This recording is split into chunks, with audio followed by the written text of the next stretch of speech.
قوم سمود کی بستی مدینہ سے 250 کلومیٹر دور ہے۔ دنیا کی سب سے قدیم تہذیب تاریخ موجود ہے وہ قوم سمود ہے۔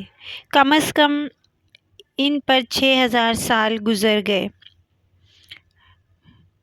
اور وہ اس لیے مشہور ہیں کہ انہوں نے پہاڑوں میں گھر بنائے، پہاڑ تراش تراش کر گھر بنائے، پورے پہاڑ انہوں نے تراشے اور اس پر ڈیزائن بنایا اور گھر بنائے، اور پورے پہاڑوں پر اتنے خوبصورت ڈیزائن تھے۔ ان کی قبریں بھی پہاڑ کھود کر ہیں، اور یہ لوگ بد کردار ہو گئے تھے۔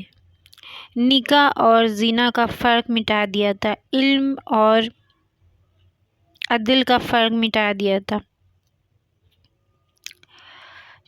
شربت اور شراب کا فرق مٹا دیا تھا، حرام اور حلال کا فرق مٹا دیا تھا، تجارت اور سود کا فرق مٹا دیا تھا۔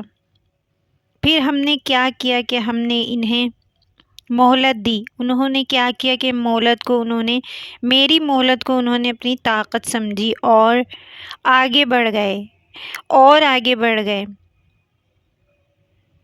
پھر تیرے رب کے عذاب نے کیا کیا کہ تیرے رب کے عذاب کا کوڑا برسا، اور قوم عاد پر کیسے برسا کہ قوم عاد بہت لمبی چوڑی اور خوبصورت قوم تھی۔ قوم عاد پر میں نے پہلے بھی ویڈیو بنائی تھی، آئی بٹن اور ڈسکرپشن میں اس کا لنک موجود ہے، آپ دیکھ سکتے ہیں، اور اگر ویڈیو پسند آ رہی ہے تو کمنٹ ضرور کر دیں۔ قوم عاد بہت طاقتور اور اچھی قوم تھی، تو اللہ تعالیٰ نے ان پر ہوا کا عذاب بھیجا، ہوا کی آندھی بھیجی۔ 70 فٹ کے لوگ اس ہوا میں یوں اڑ رہے تھے، کھوپڑیاں ایک دوسرے سے ٹکرا رہی تھیں اور اس طرح گر کر ہلاک ہو رہے تھے۔ ایسے ہوا میں ایک دوسرے سے کھوپڑیاں ٹکرا رہی تھیں اور پھر وہ لوگ ہلاک ہو گئے۔ اس طرح قوم عاد برباد ہو گئی۔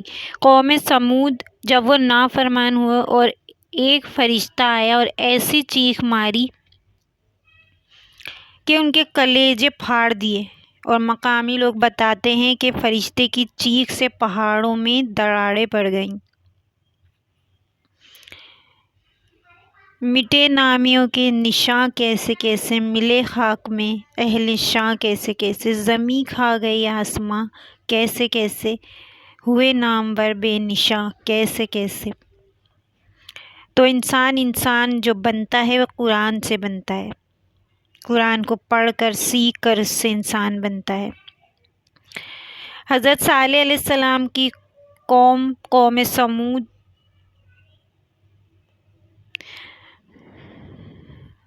کی طرف حضرت صالح کو نبی بنا کر مبعوث کیا گیا، اور یہ پتھروں کی وادی آج بھی ہے، طرح کے اندر ان کے نشان دیکھے جا سکتے ہیں۔ آج کے زمانے میں کوئی ایٹم بم بھی اس پر پھینکے تو وہ وہاں تک نہیں پہنچ پائے گا۔ یہ کہتے تھے کوئی آندھی کوئی طوفان ہمارا کچھ نہیں بگاڑ سکتا۔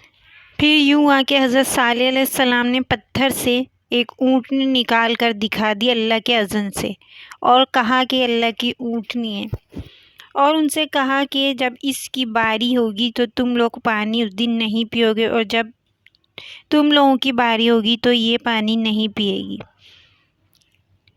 جب وہ پانی پیتی اونٹنی تو سارا حوض خالی ہو جاتا، سارا حوض پی جاتی، اور جب ان کی باری ہوتی تو یہ لوگ پانی پیتے، لیکن اونٹنی دودھ اتنا دیتی کہ ساری قوم سیراب ہو جاتی، اور انہوں نے یہ کیا کہ اس اونٹنی کے پاؤں کاٹ دیے، اس لیے کہ اس تکبر سے کہ اونٹنی ہو کے جانور ہو کے وہ مالک ہو گئی اس حوض کی، اور پورا دن وہ مالکن بنی ہوئی حوض کا پانی پیتی ہے، لیکن اس قوم نے یہ نہیں دیکھا کہ یہ اللہ کی اونٹنی ہے۔ وہ قوم جتنی سربلند کیوں نہ ہو، لیکن وہ اونٹنی اللہ کی تھی، اس کو اللہ کی اونٹنی ہونے کا اعزاز دیا گیا تھا۔ انہوں نے اس کے پاؤں کاٹ دیے، جب انہوں نے اس کے پاؤں کاٹے تو اونٹنی کے بچے کی دردناک چیخ تھی، تو اللہ تعالیٰ نے ان پر عذاب بھیجا۔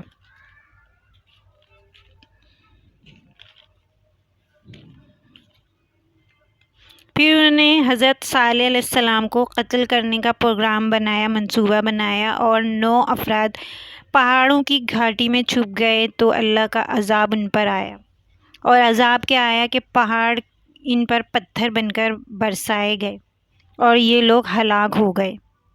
حضرت صالح کو اونٹنی کے قتل کا اتنا غم تھا کہ اب اللہ کے وعدے کے مطابق عذاب آنا تھا۔ حضرت صالح علیہ السلام نے اپنی قوم سے فرمایا، اب تمہارے پاس صرف 3 دن باقی بچے ہیں۔ تو وہ تمسخر اڑا کر طنز میں کہنے لگے کہ یہ 3 دن ہم کیسے گزاریں گے؟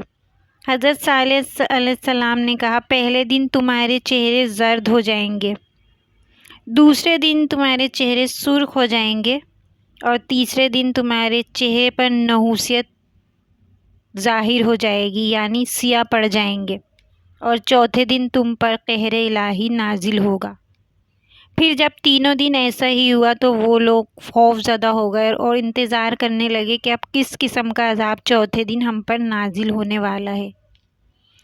ابھی چوتھے دن کا سورج طلوع ہی ہوا تھا تو ایک دل دہلانے والی بہت تیز چیخ جو آسمان سے بلند ہوئی، جس نے ان کے کانوں کے پردے پھاڑ دیے۔ چیخ کی آواز کے ساتھ ان کی روحیں ان کے جسموں کا ساتھ چھوڑنے لگیں اور سسک کر تڑپ کر اوندے پڑے ہوئے وہاں پر ختم ہو گئے۔ کچھ ہی دیر میں یہ نہایت طاقتور اور ایک خوبصورت قوم جانور کے کھائے ہوئے بھس کی طرح ڈھیر ہو چکی تھی۔